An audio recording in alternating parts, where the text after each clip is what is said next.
กองบัญชาการทหารแขวงขมวนได้เป็นเจ้าภาพจัดตั้งฝึกอบรมวิทยางานเทคนิคและเสนาเทคนิคระยะสั้นให้กำลังท้องถิ่นเขตภาคกลางให้แก่พนักงานนำพาบัญชากองบัญชาการทหาร3แขวงภาคกลางในวันที่7เดือนพฤษภาคมนี้โดยการเป็นประธานของสหายพันเอกวินทองไสยวงศ์ห้องหัวหน้ากรมเสนาเทคนิคกรมเทคนิคกองทัพมีแผนกการที่เกี่ยวข้องจากกรมเสนาเทคนิคมีบรรดาสหายพนักงานนำพาบัญชา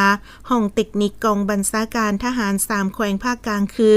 คำมวนบริคำไซและสวรรณเขตพร้อมด้วยพนักงานแผนกการที่เกี่ยวข้องเข้าร่วมการฝึกอบรมครั้งนี้แม้นได้นำเอาเนื้อในเกี่ยวกับวิธีการสร้างเอกสารเทคนิคซึ่งประกอบมีบรรดาแผนการอบรมเทคนิคประจำปีแผนการรับประกันเทคนิคให้แก่การสู้รบแผนการรับประกันให้แก่การกอบกู้ภัยพิบัติแผนทางบทสรุปแผนการเก็บกรรมสถิติของพนักงานวิชาเฉพาะเทคนิคและเก็บกรรมสถิติพาหนะอาวุธลูกกระสุนจุดประสงค์การอบรมครั้งนี้ก็เพื่อความเป็นเอกภาพให้ละเอียดชัดเจนและรัดกุมขึ้นกว่าเก่าพร้อมทั้งเห็นให้พนักงานนำพาบัญชาห้องเทคนิคกองบัญชาการทหาร3แขวงภาคกลางนำไปค้นคว้าเพิ่มเติมและลงเผยแพร่ให้พนักงานวิชาเฉพาะเทคนิคแต่ละขั้นได้รับรู้เข้าใจเพื่อจะตั้งปฏิบัติให้ถูกต้องสอดคล้องกับหน้าที่งานตัวจริงของกรมกองให้ได้รับผลและมีประสิทธิภาพสูง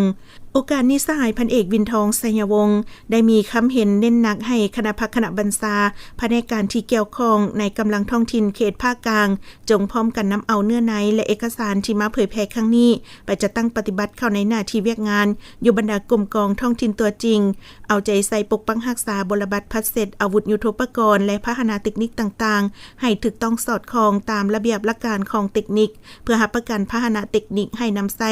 ได้ในเฉพาะหน้าและยาวนาน